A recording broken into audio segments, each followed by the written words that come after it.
welcome everybody to the Lynn, Scott, and Friends show. Scott Jones, Lynn Serrano. We're so happy you guys could be here. We've got some of the cast of regulars and a few irregulars joining us tonight. And we are always happy that all of you take the time to listen to the show, share it with your friends, and certainly like and subscribe to our channels. But this is important that we share this. We're not sending this out everywhere. We're just trying to get good messages, positive messages out to people.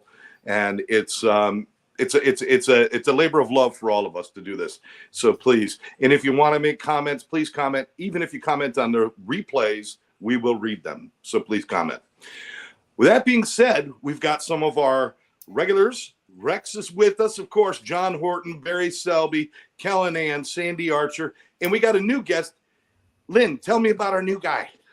Our new guy, Matt, he's been on my friend list for a little while. He is from Montana, so we're in the same time zone. And I like some of his posts, and I got in the message with him. And I'd like for him to share a little bit about him with everyone. And we're going to be, hopefully he'll come back, and hopefully he likes us. We'll see. But, I mean, one thing I like about him is that, he wants to impact the world. He wants to be able to, and this is my perspective, because you know what, one thing it's as we all see it, we have different ways of seeing things, and we're getting to know each other, and what better way than share him with my friends. But everybody has a different perspective, and one thing I do like is when I see him have friends that see different viewpoint with him, he respects them having their viewpoint, and he sees it their way, and he shares his way. And sometimes I notice when he shares his way, some people don't realize it's his Facebook wall, and he's just sharing his perspective.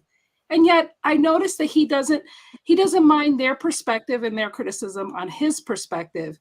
And yet I think when he's answering back his perspective again, they may see his being like offensive, and I don't think he is trying to defend himself. He's trying to also elaborate to how he sees his perspective. So I thought this would be a great platform for him to share with us his perspective, because that's what my TV network is trying to do, is share everybody's different ways.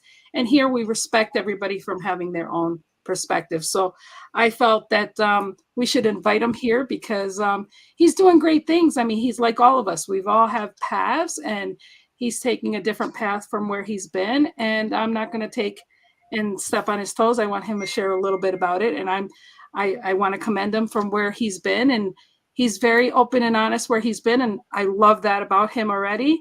And I respect it. So Matt, take it away. Sure. Hi, I'm Matt. Glad to be here. Thanks for having me. Originally from Portland, Oregon, but I live out here in Montana now, where there's three of us.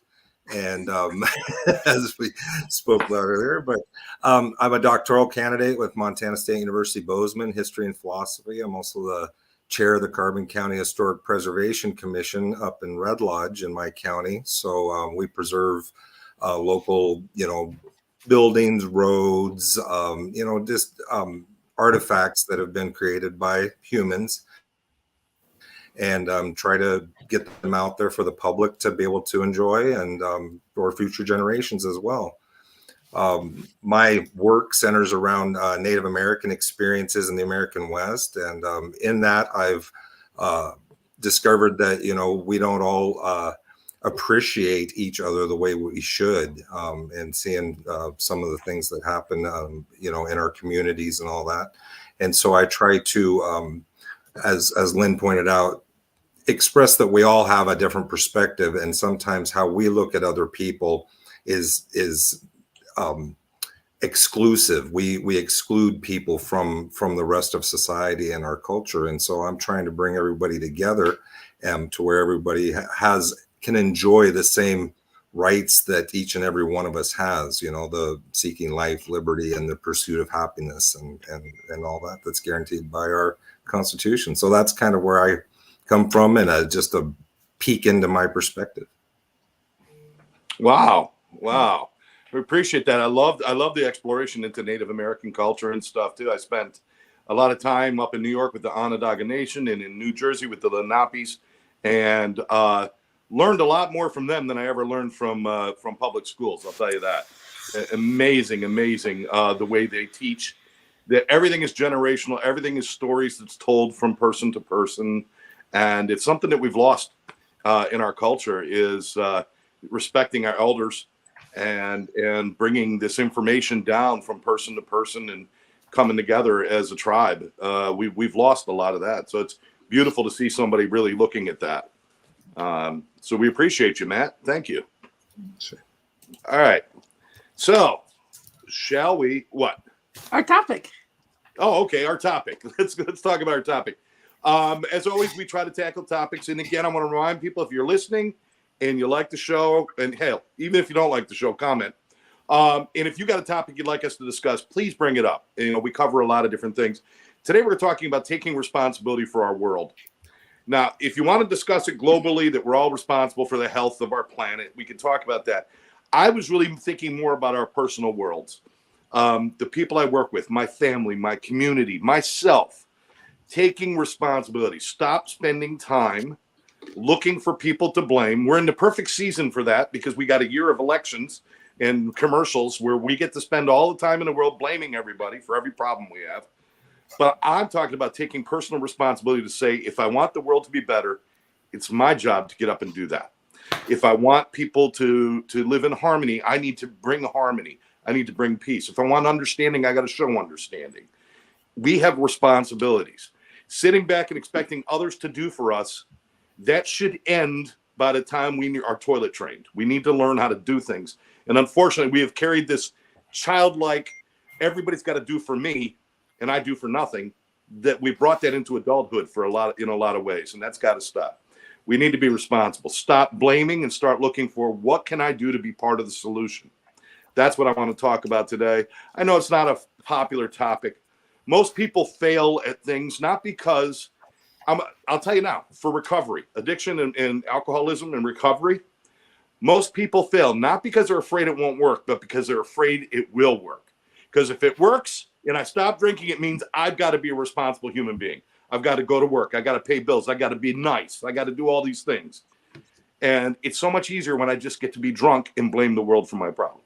So we're afraid of responsibility. We run from it. And I'm telling you right now, there's nothing more rewarding than tackling new responsibilities and being a part of it.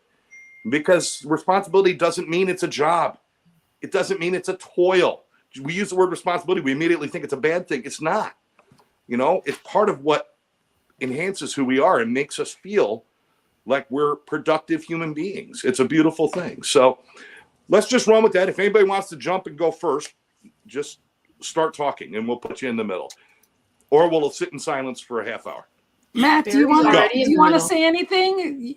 I mean, we're being nice right away, but if you want to say anything, don't throw them in first. No, I'm just asking him. To the wolves. Or we could start with Barry. I mean, like you said, I'll wait 2 seconds before I throw. Next show, we're not going to be nice. Oh, there we go. Okay, now you're in the corner. My general way of looking at things is when I meet anybody, as I'm meeting all of you today, is that we all have a right to exist. And that if I recognize that in every single person that I meet, wherever I travel across the planet, that they have the exact same right to be here as I do, then that makes it a lot easier to interact with them. And it just opens up the lines of communication right off the bat, so that, you know, we're all just people here and we're all just trying to live in the same existence, just like the next person. And it's almost like Spock's old "live long and prosper." You know, it's a way to meet in on that, right? Let's all meet together on the same page. I like that. I like that. You know what? And real quick, because I got to take a 2-minute break here in a second, but I think it really comes down to one person at a time. You know, it's not a group. It's like something you said, Scott. And I've been doing this shit for way too long, man. And I'm never retiring. It's never going to happen. But you make one impression on one person. And I'll never forget, I think I told this story a long time ago. I was coming off the train in Chicago, got to be 10 years ago. Some lady walked up and she said, "Man, that pocket square looks great. Have an amazing day." I had my day because that lady at 6:30 in the morning said something simple to me. So to me, I carried that forward. Make a nice comment. Don't be creepy, but make a nice comment. Say something nice to someone. And you know what they're going to do? They're going to go home and say, you know what? I met some guy. When we do our mortgage deals, I always tell my guys, if you're going to send flowers to your client, don't send them to the house. Send them to the office. Because what's that going to do? That might touch 10, 15 people. Oh, Lynn, who gave you the flowers? Your husband? No, my mortgage guy. All right, that's weird, but he's pretty cool. So again, you touch more people in that one delivery, that one conversation, that one comment that you made. So I think people get so caught up in trying to make such a big impression. I think you make a bigger impression if you do it one at a time. One a day, 30 a day, 360 a year. And wherever your voice carries from them, it's got to be over 1,000. And everybody was worried about the milkman, but I'm just saying. John, you know what? You're absolutely right. If everybody adopted that I don't have to go out and change the world. All I got to do is make one person smile today. All I got to do is share with myself. If I have the opportunity, maybe to look up from my goddamn phone for a minute and see the person standing in front of me, acknowledge them, and say something kind. If everybody would adopt that, the world would change. And it takes that much. It's just a little bit of work. And just for a disclaimer for the Lynn and Scott and Friends show, when John talks about reaching out and touching people, he's not talking about physically touching people. Don't get on a subway, start grabbing people. It's not what we're talking about. We don't need anybody going to jail because John said that shit, all right? He's talking about touching their hearts. Oh. But actually, Scott, I want to jump in on what you said, though, because that whole point about getting away from our phones is one of the biggest distractions and detractions from being involved in your world. I mean, just when I'm driving around, you watch people walking into stores, walking across the street, they're not even looking where they're going because their cell phone's right in their face. I mean, they must have developed like a sixth sense to know where they're walking. Thank you, Rex, for the demonstration. But that's the thing. It's like, because their cell phones are really great things to have when you use them as tools, not as distractions. Yes. So part of the journey from getting to be responsible for your life and your world is to be in it, not away from it. Yes. So a lot of people unfortunately live through social media. They live through, and this is the other part. A lot of people live and die literally from the likes they get on their posts on social media. That's part of the issue we have, is that human interaction, not necessarily touching, like to met John, but the fact we connect with people in our everyday life, like Matt was saying, when you meet new people, is can you be interested in who they are, not just what you can get from them. That's another part, by the way. But also how you get involved in the conversation of getting to know somebody in real life, because most people, frankly, are really good at like commenting and blasting people on social media. When you're face to face, they wouldn't do that. So why not treat each other with respect wherever you are? That's a starting point. Could we call that we have a responsibility to be more kind and to do those things and to pay more attention to those around us? Can we call that a responsibility? Yeah, absolutely. Absolutely. You know, and it's just like the little things. Oh, Kellen's. Go ahead, Kellen. Go, sister. I didn't mean to interrupt you. You can say No, what go ahead. No, go ahead. No, this year I implemented 3 rules that I was going to live by. And Only 3? one of it was pay it forward. One of it was to smile at somebody. And the second one, you know, obviously I show gratitude. That's been a lifelong thing. But what's the word? Implementing those 3 concepts in my world, I feel like that's my major contribution to taking responsibility for our world. Thank you. Yeah. I love you. Take a bow. I love you. Well, I have something to say too. You know, the simple things. Oh, go ahead. Go ahead, sister. No, you go ahead. Go ahead.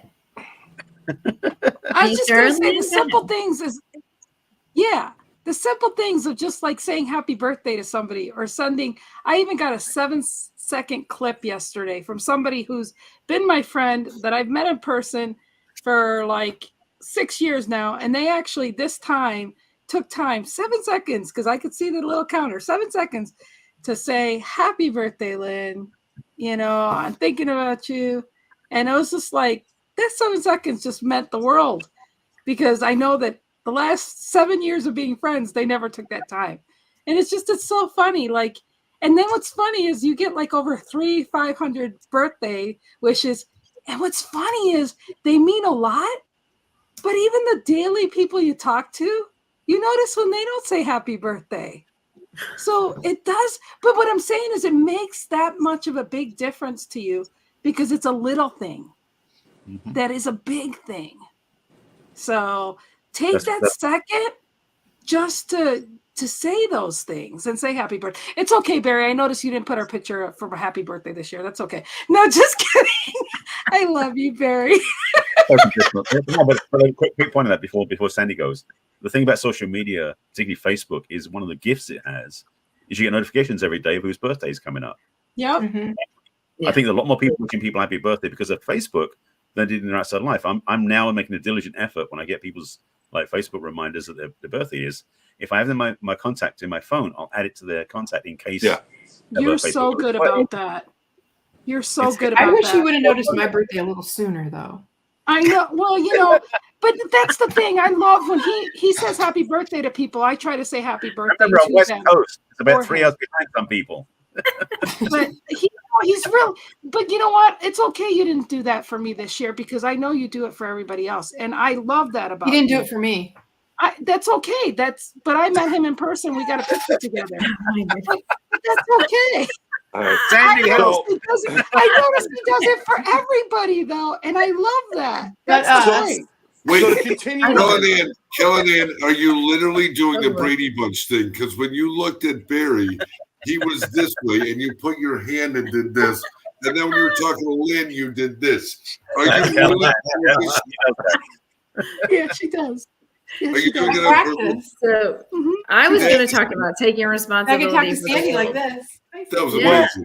Yeah. We've obviously gone off the responsibility topic. Our new topic is how has Barry disappointed us? So, I'll get a whole teaching of that in a minute, but Sandy, go ahead. I don't remember getting a birthday greeting from him either, but anyway, it's okay. It's okay. It was back in May. It's okay. Check your history. Right. Can you look down and to your right when you say that, Sandy? Because no, other way. That's it. I have to look this way. Sorry, him. all right, Sandy. We're glad you're here. Taking responsibility for our world. When I heard that topic, I thought of it probably more in like the Greenpeace section. Okay. Like, so here locally we have the Chesapeake Bay. So a lot of people go out and pick up trash and do things like that. And so I always feel like those are the perfect times to feel like I'm doing something, at least a little thing, because we're cleaning up the bay. And I'm part of an organization called Team Rubicon, and it helps with emergency preparedness and all that. So I like to go, I like to volunteer for a lot of things, but just picking up trash, it makes you feel better, I mean, like you're doing something, and I think it is our responsibility to do that. I don't walk past a plastic bag flying down the parking lot. It's those little things like you're talking about, just being nice to somebody. It's also keeping our planet clean and doing those types of things to help, with the world. One plastic bag going into the water, us who are cleaning up the bay find it later, but what kind of damage has it done? So those kind of things are, I think we just overlook. When you get into a big city, you just step over trash and everything. And what if you didn't? What if you just picked it up, threw it in the trash can, which a lot of people do. I do see them do it. It's not like they don't. It piles up. It would pile up. It does. So, but the funny thing is the people who step over the trash are on their way to talk to somebody and complain about how trashy the city is. Right. Instead of taking a moment to pick something up and do something. Yeah. Right. I think that's our responsibility, and our responsibility to just do that thing. It's funny. I don't know if you guys experienced this, but since COVID or after COVID, I go to open a door for somebody and they stand back, and I'm like, should I do the door opening thing anymore? Is that like allowed or not? Or I don't even know the rules anymore. kind They'll of. get used to it. There's a picture of us together. Oh. Just saying. That would have been a great post. You have to slip that in. Yeah. Lynn has not let that Rex, go. save me. Save me, Rex. Did you Photoshop me into that picture? Save me, Rex. What's that? Save me. Save you? What's that? Yeah. Oh, all right, That's I'll right. save Barry. Oh, okay, Barry. I'm I kidding. love you, Barry. You know, For for myself. those of us who live This in the is for United Barry. States, for those of us who live in the United States, you know, we have, you know, a document that says, you know, that every person has the right to happiness, liberty, and the right to life, liberty, and the pursuit of happiness. Mm-hmm. Well, at least that's what it says. That's not what we get in practice. What we get in practice is people telling you how you're supposed to live those or fulfill those rights and what you can do and not do. And there are people who, you know, are stepping all over other people, you know, and saying, well, you should be responsible for this, but we're responsible for you. We are determining what your restrictions are, what your limitations are, what your boundaries are. Now, and with due respect, you know, I mean, we came to this country and took it from people who were here and made a new nation out of it. And then we're at the point where the people of this nation are trying to tell everybody around the world how they're supposed to live, and everybody around the world is supposed to, and their neighbors are telling each other, and people are, you know, and everybody's arguing over what is right and what is wrong. You know, here's the extent of what you can do. You can be responsible for your thoughts. Other than that, you really can't be responsible for much else. Your thoughts lead to your feelings and to your speech and to your behaviors. So if you control your thinking, hopefully you control your feelings, your speech, and your behaviors, especially when it comes to someone else. Now, what can you do? You can clean your campground. Yeah. I mean, what are you responsible for? You know, if you go to the natural way of things, if you took out a tree, you plant a tree. If you burn, you know, something, you grow something. If you make something a mess, you clean it up. If each of us took responsibility for our person, our space, our you know, what our part of the world, not other people's parts of the world, not telling them what they should do with it, not they shouldn't pick up litter or not pick up litter or do this or do that. We do it. Then one by one by one by one, we end up changing the world. Because the only thing, you know, if I tell you how you have to live, I'm not letting you be responsible for anything. And you can't take responsibility if I'm telling you what you must do. It's a dictatorship right there. Well, right. Well, and that's what we face worldwide, but that's certainly what we're facing here. Not just with a dictator, but the notion of dictating how people should live their lives, what they should do with their bodies, what they should do with their money, what they should do with their energy, what they should do with their property, what they should do with their, you know, whether they can or can't grow food on their property. I mean, there's all sorts of things where people are, you know, imposing their will on other people instead of allowing us the freedom to pursue our lives, our liberty, and happiness as we see fit for ourselves. Now, I get it. We're a society. There should be some order, some rule, some concern, so that those people who would violate others can't just do that with free rein. You know. I mean, it's sad that we create a government that's supposed to assist the people, and then the government becomes worried about being overthrown by the people it's trying to. But at any rate, this is not as political as it may sound, because what it's saying is the only thing that you can control is yourself. Right. Yeah. But if you control yourself and take responsibility for yourself and clean up your mess where you are, like clean your plate. And one of the beautiful Bible dishes that Jesus, Bible phrases that Jesus said is, you know, is that the inside of the cup must be washed first. And the inside of the bowl or the plate must be washed first, and then take care of the rest of the bowl or the plate or the cup, because you have to take care of who you are. Now, that said, what John said, what Kellen said, what Sandy said, what everybody has said so far is, and here's a song that saves all of us, and it's a spoonful of sugar makes the medicine go down. Okay. Unless you're diabetic. You can always find a counterexample. This is true, but the point is, you know, it's like so many people are hurling insults and vinegar and horrible things at each other instead of thinking about how if I have a message, how do I make it palatable? How do I make it acceptable? How do I elicit from the other person the kind of responses that I would like them to have, instead of forcing them to my ideas and forcing them to adopt these things and forcing them to think differently? How do I draw it from them? What do I do? Well, you try and, it's not just dressing it up. It's just making it palatable. It's making it appealing. It's making it something that somebody else would desire, so that they too want to be involved. And the problem with most of us, politically and otherwise, is that we insist people do things without making it something that they want to do. We try and legislate morality. We try and legislate thinking. We try and legislate ending hatred and all these kind of things, instead of saying, you know what, let's make some introductions here to ways of life and people and things like that, so that we can all get along and enjoy. So instead of trying to outlaw and just restrict everybody, we should be inviting, we should be including, we should be demonstrating, and when I say we should, I'm doing the very thing that I'm telling us not to do. Right. Right. But you're also addressing though, everybody says, I want this and I want that. Well, if that's what you want, there is a clear path to that.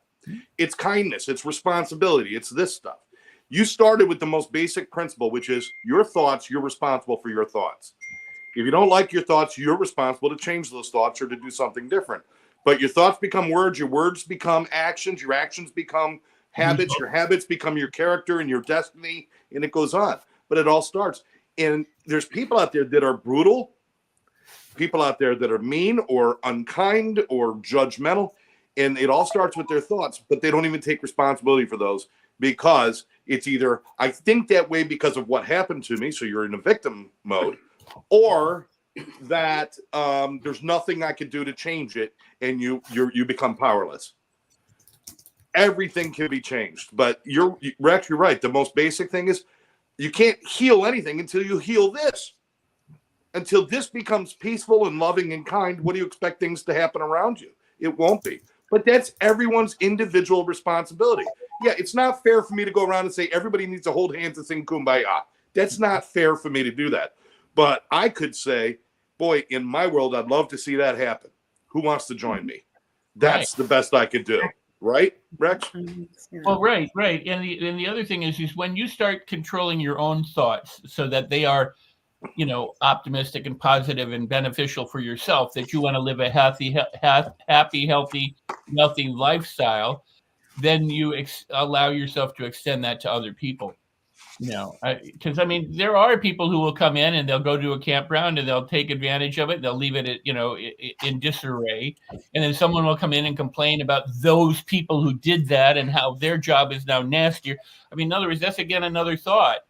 Maybe instead of all of the kind of critical stuff that goes on, if we just understood that, some people are going to do that.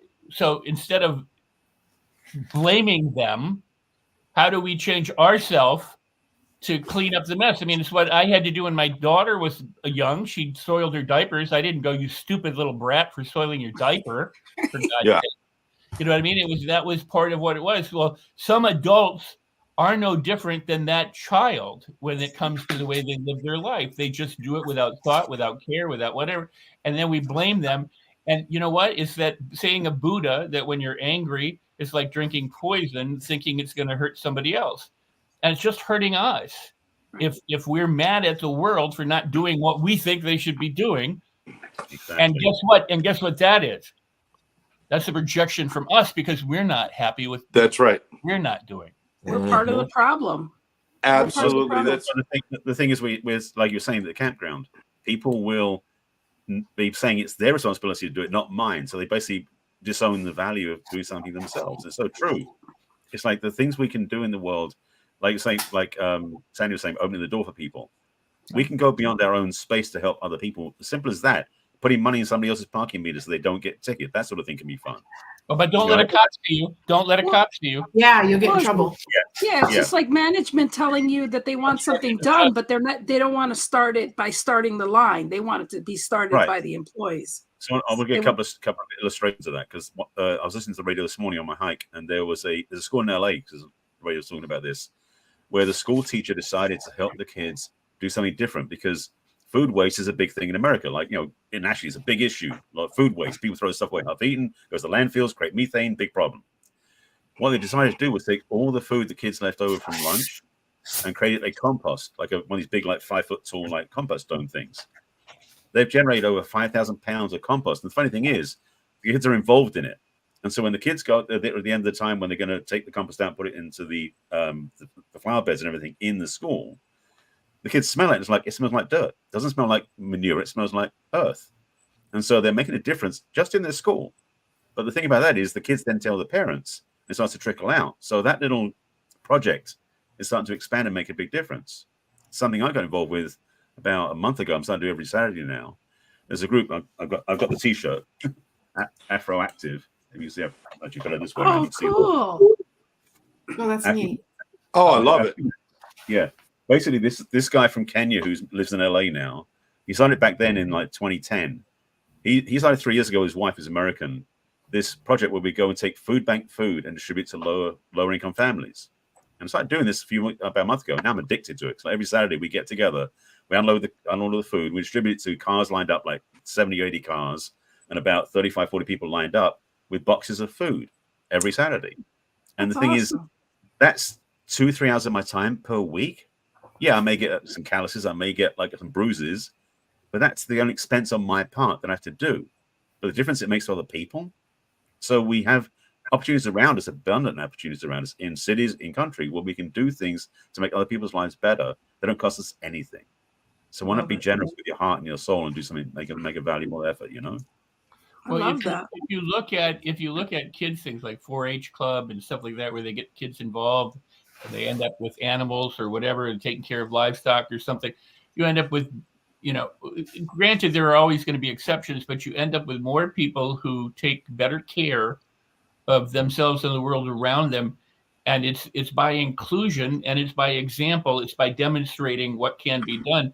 When you do something like that, or when people feed the homeless, or when they take, Thanksgiving, people go around and deliver turkeys, and then there's 364 days that they don't, Right. Yeah. But the point is that when people do that, not only do people benefit, but there's a synergistic effect that happens when you're involved in doing something like what you just described, where these kids are seeing the results of their efforts and how that's working and how that changes, and if we would do that more and invite people to, if you go save the whales, people go, oh, the whales don't deserve to be saved. And other people go, oh yeah, save the whales. And then people fight over whether you should or shouldn't, or how you should or should. If you just involve people, in assisting other people, regardless of anything, we're just here to help however we can help and get people with that kind of mindset. Perhaps we can, uplift people in that regard. But you can't enforce these things. You have to invite these things. Right. Absolutely. It's kind of the law of attraction rather than promotion. If you're doing the right things, people will gravitate towards you. They're going to want to be a part of that. And it's, hey, listen, I come from the world where there's a period of time when nobody would talk to me. Okay. I was on my way to jail again, or I was, back on the streets or doing whatever I was doing, and I was sick, and people would cross the street to avoid me, and I smelled, and I was that guy that everybody was afraid of in the city, that they didn't know if I was going to hurt you or rob you or do whatever. And I know what it feels like to look up at the world and see nobody wants to make eye contact with you, and I can't tell you, there's not a more lonely feeling than seeing this. Even with my own family, they didn't want to look me in the face because they couldn't bear to look at me, because it caused them pain too. But that loneliness, and to know that I have been given a gift, more than most people, I don't deserve it the way there's so many great people out there that I've lost that probably would be better human beings in this world today. But I've been given a gift, and part of my responsibility is to make sure that if I got to take care of me, of course, put my oxygen mask on first, and I do that. But then I have a responsibility to check around me and see who else needs lifting up. I have that responsibility. I've been given everything I've been given in my life, everything I earned in my life, my art, my house, my whatever I have. Nothing I've achieved in my life was done alone. Not one thing. I'm not arrogant enough to think, oh, I did it all on my own. There's always been somebody helping me somewhere. Somebody has already helped. If I got a promotion, if I got a new business, somebody helped. And that tells me that the things that I have should be shared. I have a responsibility to share. And that's me. I want the rest of the world to get this message. I want to get it out there. I want to grab them by their throats and choke them until they become nice people. Until they become nice people. Scott, that's not how we do it, honey. I want to posit something, and that is, why do you suppose that, like, if you have a garden space, let's just isolate it as a garden space, that all manner of different plants, grow in there, and as do weeds, as do all the different types of insects, as do the birds and the deer and the raccoon and the possum and, the ants. I mean, everything, in this little space. Why is it that can all coexist together, but people who should be at the top of the food chain with thinking can't get along? Why? Because we believe I think it's because we're entitled. I believe that's part of it. No, I think it's because we make exclusive relationships. I liked what you said earlier, Rex, about cleaning out your own campsite. Our university is an environmental university. It's on land grant land. So what we're talking a lot about is doing things locally as much as possible. Go to your farmers markets, enjoy local music. When you meet somebody walking around town, and you see that awkward look, like, who is this person? Go talk to them. Don't just shuffle by as if, this is an uncomfortable situation and all that. So here in our town, for example, all the shops were closed up when I moved here 20 years ago. And now we're doing a revitalization, a beautification effort here. All the shops are reopened. There's new businesses. They're often selling locally made items or locally grown items. And when I was in Spain recently, I noticed the same thing. We've got 14th and 15th century buildings. And at one point they looked like they were all closed up, but yet now they're being revitalized. And they've got little craft beer places or one-off restaurants or people making candied dried fruit or, craft items, but they're all local individual businesses and not these corporate giants, right? And so if we tend to try to do business at the lowest level possible, we improve the culture of our local community, and then that'll spread out from there. And I would offer that is because of the relationships that are formed at that level, which you don't see when it's like social media and corporations and oligarchies and massive supermarkets and everything else. And I do disagree with you, Eric. Yes, there's some competition, but they're collaborating. They're coexisting together in spite of competition. So, yeah, absolutely. So, responsibility. We've kind of covered a lot on personal responsibility and thought, and then even servicing the world. And Sandy, I love the work that you do in the Chesapeake. Sometimes my father and I we'll rent a sailboat and we'll sail the Chesapeake for 4 or 5 days. And it's a beautiful piece of water. It's beautiful. So thank you for the work you do there. And all of you guys, all the stuff you're mentioning, thanks for doing this kind of work. And we're talking about a group of people who take responsibility for their worlds and for their lives. But we are not the majority. We're the exception. The majority still wants to find blame. Why is that? Why is it easier to blame than to take up the mantle and do something? Does anybody have an answer for that? That's easy. Go ahead. It's basic for most people. The less effort, the better. So being lazy. Also, if you're responsible, it means you're going to be accountable. And a lot of people don't want to be accountable to anything except their own comfort. So the idea, like what Matt's saying, like doing things locally, to buy food locally, music locally, all those things locally, that's an effort, but it's not that big an effort. So people could do that. But to go out and feed the homeless or do other things 365 days a year, that's a much bigger commitment, which makes you accountable to that. And so a lot of people are not willing to take on the accountability. I see. So Kellen, you spend a lot of your time, and what you do is about spreading cheer and stuff like that. Now, you're doing it. I know you talk about it before. You do it because it's a calling and stuff.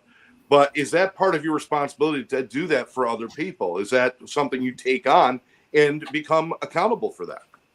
It's a personal choice that I do it. Right. I mean, I choose to do it because that's what I can give. That's what my contribution can be, that I feel that I'm good at. So I was just thinking, and my little contribution is like I rescue pugs, like senior pugs. And I rescue like 30 a year. All over the country, I've got little feelers. Like if somebody calls me, they have a dog, I find a state. I'm okay. You need someone in Virginia? I know 5 people. I have a whole spreadsheet that I keep people, and I know it's it's a dog, but it's a dog, And I put the senior pugs with the senior citizens, and so that way the senior citizens aren't alone. The pugs don't have to spend the rest of their life in a shelter. And then when the senior citizen passes away, they give the dog back to me, so the family doesn't have to worry about placing the dog in a pound. So between awesome. the gratitude and those are my little contributions. I love it. But if you think about it, I write 52 gratitude Mondays a year. I write more than 52 a year, but I religiously, my ritual is every Monday to write a thank you card. But if I send that to 52 people, and then 52 people send it to 52 people, and 52. I mean, we got a lot of gratitude going on, and that just brings joy. And that is taking responsibility and my responsibility is to bring joy to the world. That's what I'm trying to do. So, yeah. So I have boy, it's almost like if you can do it, you should do it. Mm-hmm. If you can do it, you should do it. Right. Ahead, And, Sam. I feel better than the people that get the letter, because it makes me feel happy to acknowledge somebody or thank somebody or lift somebody. I mean, and that's just it. You started it from you. So if you do it because it makes you feel good, that's what we should be doing. Things that make us feel good. Right. Exactly. Because you live with yourself. That's what people forget about. That's what I was gonna jump on is where do you think the root of that comes from? I know the roots of why I do certain things came from a grandmother that I had that did those things. So we have roots, that start pretty young. And just think, I thought about that with my children when I was raising them. It's like, what am I teaching them? What are we teaching our children? Where does that come from? And I think about my grandmother. She went and she put flowers on all her family's grave sites. And then we did like this whole graveyard to the nursing home to the, and that's where the roots of it started with me. I'm like, oh, so we have to do those things. Like, I didn't know. I'm a kid. I don't know that I don't have to do those things. I was just taught that by routine and by something that she did and that she felt like she was making a difference, and doing certain things. And so I think that's where it starts. How are we parenting? How were we parented? What is it that, and we really need to look at that. And if we weren't parented like that, then how do we change that? It has to start with us. So, Exactly. that's really where it comes. It has to start with us, and it has to go down and up and, all around. So anyway, that's my 2 cents. Well, Kellen Ann, Pippi Longstocking, as your name is now going forward. What I wrote down is you can do it, but do you do it? Mm-hmm. It really is the question. And, I do it every day, 5 cards a day, handwritten notes. And you made a great point, Pippi. If you can do it, why can't you do it? No one is that busy every day not to reach out, to text, phone call, email, not so much, handwritten note, a lot, to get it a few days later. That goes such a long way. It goes such a long way. I know we've talked about it, but man, it's such common sense, especially in these days. People need that pat on the back. Matt, you need a pat on the back for what you've done, jumping on here, man, for what you've done, for what you've got involved in. And you look at Barry or Scott or I'm John or Sandy or Rex or Kellen. And I mean, it takes I could write a letter to all you guys. It'd take me 5 minutes. What would that mean when you got? What would that do for you to send to someone else? Yeah. It drives me nuts how simple it is. But anyway, Pippi, you're the best. Pippi is peppy, big time. You know, Thank one you, thing John. that I've noticed here too is that, you know, we get a lot of people that will say, oh, well, look at this homeless problem out here and look at the mess they're making and they need to get a job and they, you know, they, and it's anger. It's angry at what they're doing. But, you know, as you see this type of thing, what I've done personally is I park my car and I get out and then I walk among them and I speak with them and I learn from their experience. Right. And so then, you know, next thing I know, I'm like, oh, wow, I need to use the restroom. And you're thinking, now, where do I do that? You know? And so I asked them and they're like, well, nobody around here lets you use the restroom. Right. And you see that on these businesses for paying customers only. And so you find out that they've worked out a way to find the places. And so one local example in Billings is the library, the public library. And so you'll see homeless people going in and out of the public library all of the time. When I went in there, I wandered around the library and I see homeless people sleeping in the chairs in the library or just on a computer, even sleeping at the computer with their head down. You know, we kind of get an idea of how these people find resources, and they'll explain, well, on Tuesdays, this church over here gives out a lunch at this time. And on Thursdays, we got to go 10 blocks down this way and they give out some free clothing. But if everybody tried to reach out and stop and talk to these folks, learn from them, and then offer more resources, pretty soon, all the resources would be available for homeless people that they need, and they wouldn't be homeless anymore. Love that. Wow.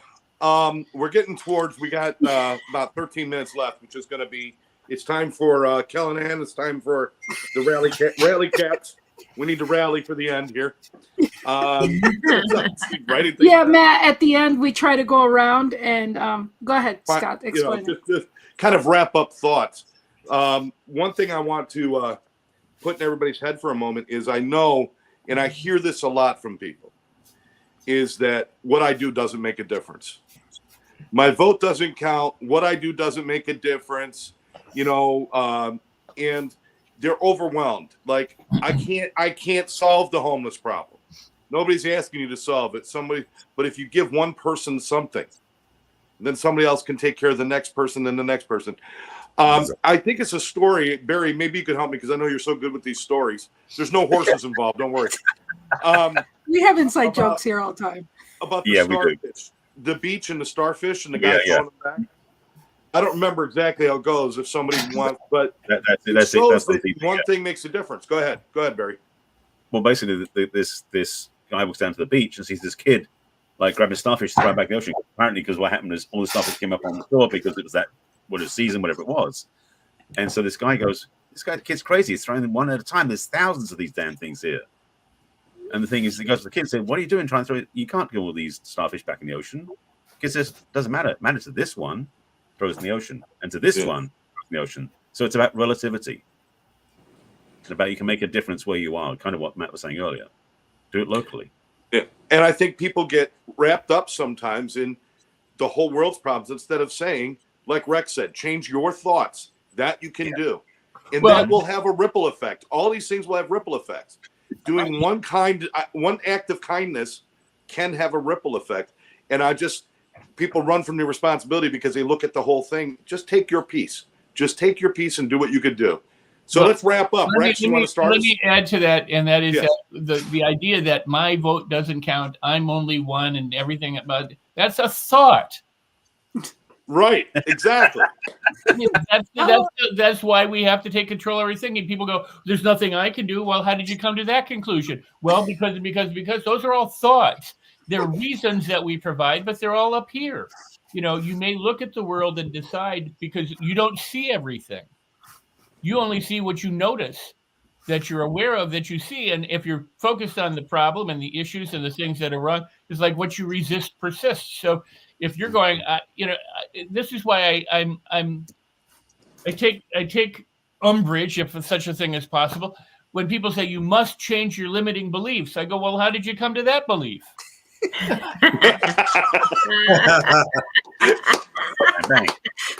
I mean, that's the point. Yes, you could, and it may be desirable, but who says you have to? You know, that's your thinking. So if we start here and we fix our own thoughts about what the world should do and what others should do and how we don't have enough and how we can't be enough and how everybody else is this and we start going, you know what, I can make a difference. I can make a difference in my life. I can be happier in this moment than I was in the last moment. I can be better off in this moment than I was in the last moment. I can feel healthier in this moment by what I do for myself. Then we can extend that, because if we're thinking healthy and optimistic and positively and feel like we can do and have an effect on the world, we can also, by our example, without having to preach about it, but by walking the talk, other people can see the same thing, and they'll either join you or they don't. But, you know, the point is that the more people who start tossing starfish, the more impact we will have. So it'll happen. But you have to allow for it to happen, and that starts with us. And when I say this, I'm not of the illusion that our thinking is just between our ears. It's in our system. It's in our body. It's our system, you know, and it's part of the universe. We aren't separate from the universe like we'd like to think we are. We're all part of one big cosmic soup. Mm-hmm. Okay, soup. We're on soup now. No, but I love it. Really. I love that fact. The truth is that the more connected you feel to things, the less it becomes a responsibility, and the more it becomes just a part of what you do, is to be more a part of things. So that's kind of cool. John, what do you say, man? What are your thoughts to wrap up the show here? Honest to God, he lost me at soup, to be honest with you.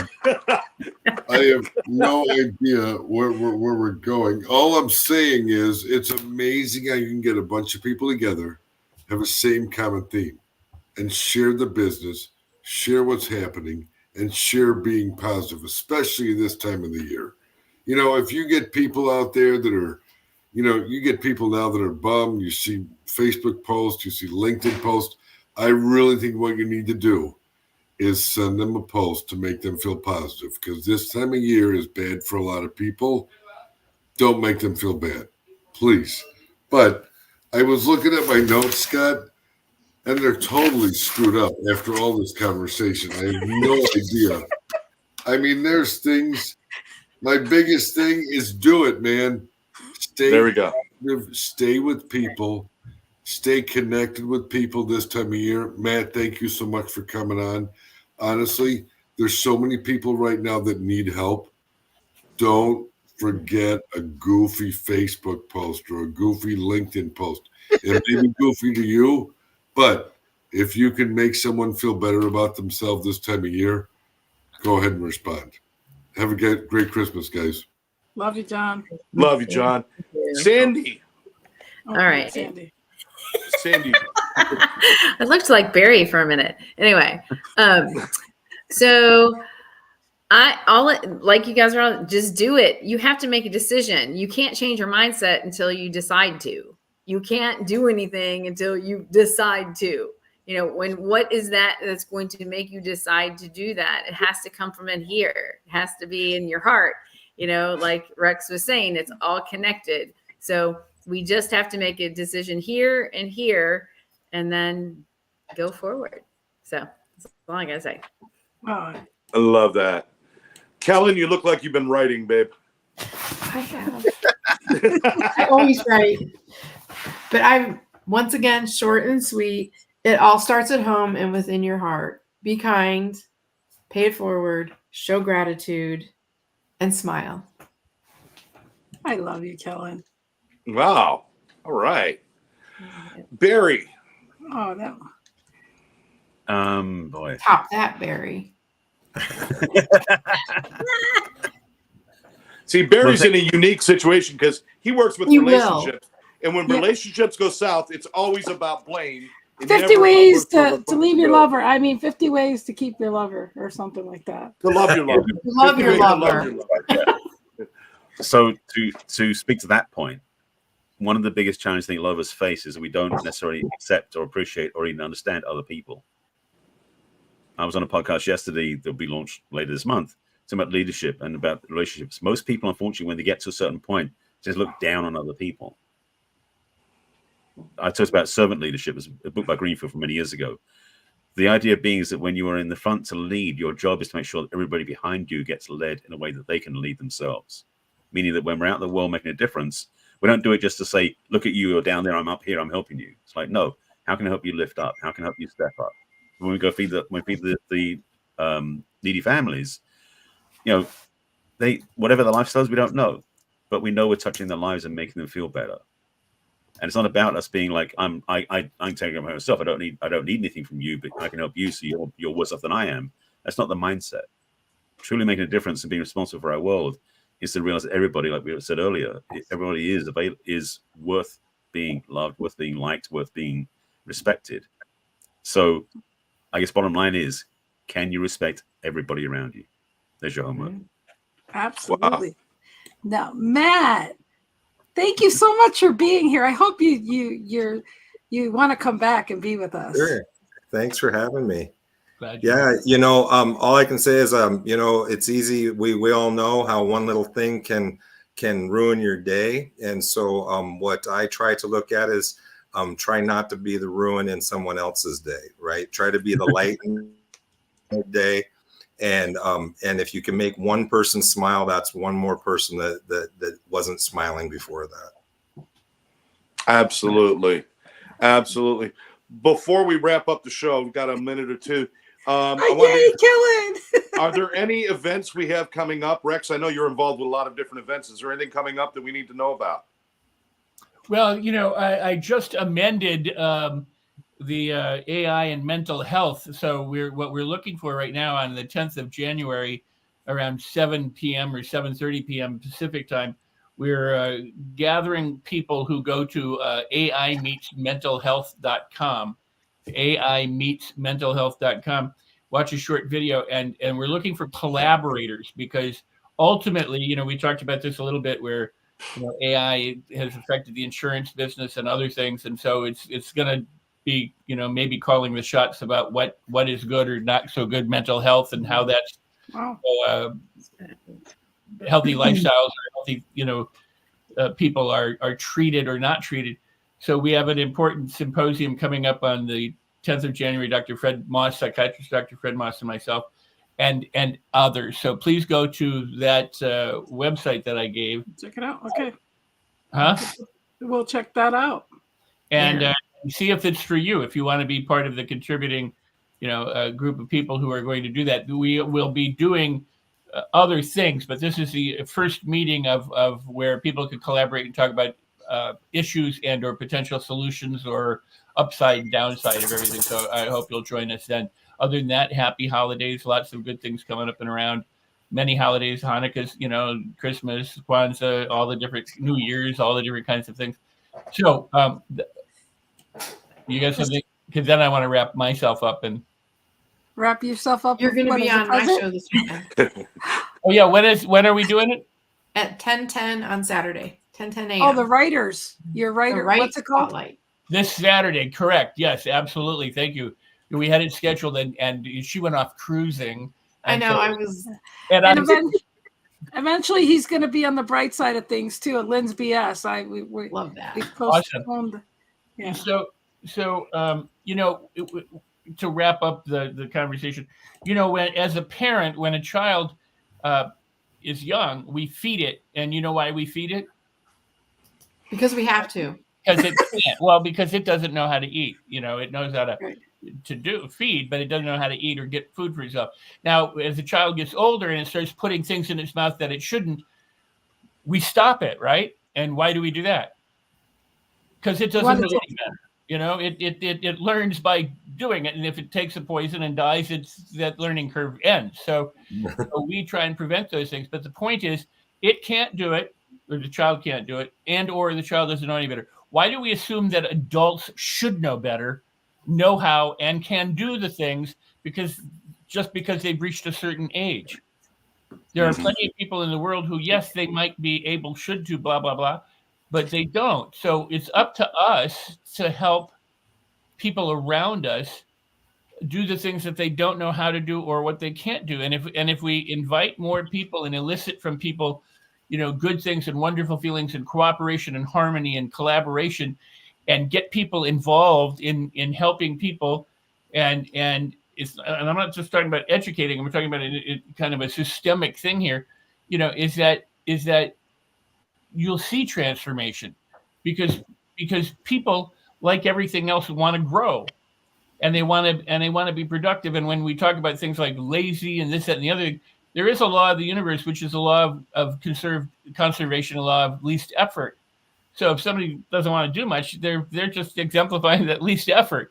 The key is to figure out how to do things easier, swifter, more simply, without being, overthinking it and convoluted, enforcing and all that kind of stuff. So what Matt and each of us have said here tonight is start locally, start with yourself, get your thoughts in order, and then, turn and just do a kindness. Lastly, I'll say this.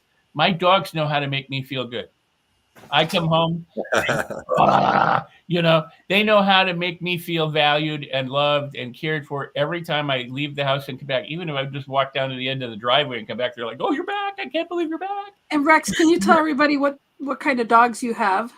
I have pit bulls. I've got a pit bull, chocolate lab, and a red nose, blue nose pit bull, and they are the most gentle, kindest, wonderful, smartest things in the world. And I have met them both, and I have seen them with other dogs, and they are amazing. Yeah. They are amazing, beautiful dogs. And I'm gonna say something. People always say, "Well, it's because of the owner." Absolutely not. These dogs showed up this way. I was blessed with them, who they are. I have nothing to do with it. And people go, "Oh, what beautiful dogs!" And I go, "Look, I had nothing to do with that." So that's right. That's right. And if you want to have a look at unconditional love, get a dog. A dog that its sole purpose is to connect. And if it can do that, then why can't we, who are supposed to be, Thank you. Yes. So absolutely. Yep. Absolutely. I'll come home from work. I'll get on my knees. I'll say hello to the dog. I'll talk in a funny language. How you doing, buddy? Good boy. Babe, I'll do you got all a of cat. that. You got and a cat. I will do all of that, but I won't do anything to connect with a human being. And that's Scott, the sad you got a cat. Remember, it's a cat, not I a used dog. to have a dog. Now I've got a cat, and Jonesy's just a pain in the ass. So, hey, listen. Kellen, John, Rex, Barry, Sandy, and our new guy, Matt, thank you all for being here. And speaking of responsibility, I want to thank Lynn for always taking responsibility, making sure we're on and taking care of this show and doing all she does. So, Lynn, thank you for that. Seriously. Love you guys. I love like everyone herding you guys. cats. Yeah, yes. Yeah, this is like a room full of children. We just get off something shiny and we're gone. That's it. We're Here's done. for Lynn. This is for Lynn. Well, love you guys. Thank you so much for being here. Thank you, Matt, for trusting me to be here. Really appreciate that. And everyone, go make a difference. Oh, there's Alan. And we'll see you guys next week. All right. Stay right here. Kelly. No, I'll talk to Kellen when we're off the air. Thank All you. right. Tune in here, next Matt. week for our Stay holiday with us. show. We're going to do a holiday show next week. So Yay. Okay. Hold on. Keeping me safe and sound.